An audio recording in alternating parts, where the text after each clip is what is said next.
या रब लकल हमद कमा यंबगी लिजलाली वजहिका व अज़ीम सुल्तानिका अल्लाहुम्मा लकल हम्दु कमा अंता अहलुहु फसल्लि अला मुहम्मदिन कमा अंता अहलुहु वफ़अल बिना मा अंता अहलुहु फ़इन्नका अंता अहलुत तक़वा व अहलुल मग़फ़िरा अल्लाहुम्मा सल्लि अला मुहम्मदिन कमा तुहिब्बु व तर्ज़ा लहु रब्बी इन्नी लिमा अंज़लता अलैया मिन खैरिन फ़क़ीर। बिस्मिल्लाहिर्रहमानिर्रहीम। अस्सलामु अलैकुम। वलीउल्लाह कहते हैं कि असर की नमाज के बाद 50 बार जो ये आयत पढ़ेगा उसके दिल की सबसे बड़ी ख्वाहिश पूरी हो जाएगी इंशाल्लाह।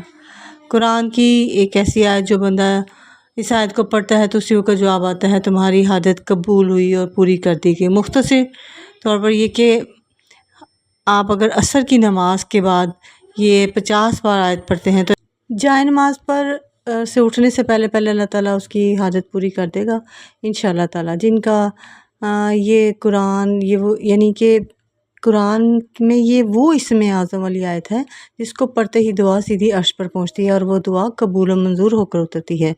सैयदना अबी बिन काब बयान करते हैं कि नबी पाक सल्लल्लाहु अलैहि वसल्लम ने उनसे पूछा है, ए अबू उन्ज़र, क्या तुम जानते हो कि तुम्हारे पास किताब अल्लाह की सबसे अज़मत वाली आयत कौन सी है?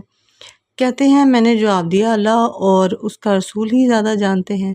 रसूल अल्लाह सल्लल्लाहु अलैहि वसल्लम ने दोबारा पूछा, है अबू मुंज़िर, क्या तुम जानते हो कि तुम्हारे पास किताब अल्लाह की सबसे ज़्यादा अज़मत वाली आयत कौन सी है? मैंने कहा अल्लाहु ला इलाहा इल्ला हुवल हय्युल क़य्यूम यानी आयतुल कुर्सी। तो रसूल अल्लाह सल्लल्लाहु अलैहि वसल्लम ने मेरे सीने पर हाथ मारा, फरमाया अल्लाह की कसम तुमने दुरुस्त कहा, ए अबू मुंज़िर तुम्हें इल्म मुबारक हो। तो नाज़रीन ये आयत आयतुल कुर्सी है। असर की नमाज के बाद अपनी किसी भी हाजत के लिए किसी भी मकसद के लिए 50 बार इस आयत को जो पढ़ता है तो इस मकसद के जिस मकसद के लिए भी पढ़ता है, जिस हाजत के लिए भी आप पढ़ते हो, उसका वो मकसद वो हाजत पूरी हो जाती है, उसकी दिल की मुरादें पूरी हो जाती हैं। उलाद दुरूशी पढ़कर 50 बार दरमियान में अगर आप कोई ना अब कोई भी आपकी हाजत है, आपने 50 बार आयतुल कुर्सी पढ़नी है। उसके बाद आपने अपनी दुआएं अल्लाह पाक से मांगनी है। इंशाल्लाह आपकी वो दुआएं ज़रूर कबूल होंगी। अपनी औलाद के लिए मांगे, अपनी मुश्किलात के लिए मांगे, अपने अच्छे बुरे के लिए मांगे, अपनी हर तरह की हाजत के लिए दुनिया और आखिरत की दिल खोल कर मांगे। ये वो मुबारक और ख़ूबसूरत आयत है जिसको नबी पाक सल्लल्लाहु अलैहि वसल्लम ने बड़ा पसंद किया है और ये ख़ास तौर पर इस उम्मत के लिए उतरी है। तो आप इन तमाम दुआओं को आप अपनी दुआओं को कबूल करवाने के लिए 50 बार असर की नमाज के बाद आप इसको पढ़ें और इंशाल्लाह अल्लाह ताला आपकी हाजत और दिल की मुराद ज़रूर पूरी होगी। आप इस अमल को लाजमी करें। अगर आप चाहते हैं कि आपकी मुश्किलात दूर हों, दुनियावी भी और उखरवी भी, आपकी औलादों की जो भी मुश्किलात हैं, मुसीबतें हैं, मसाइब हैं, बीमारी है, तंग दस्ती है, आप इसे शेयर भी करें, आप सब्सक्राइब करें मेरे चैनल को और दुआ करें कि मैं आपको इस तरह की छोटे छोटे जो वज़ाइफ हैं वो बताती रहूँ।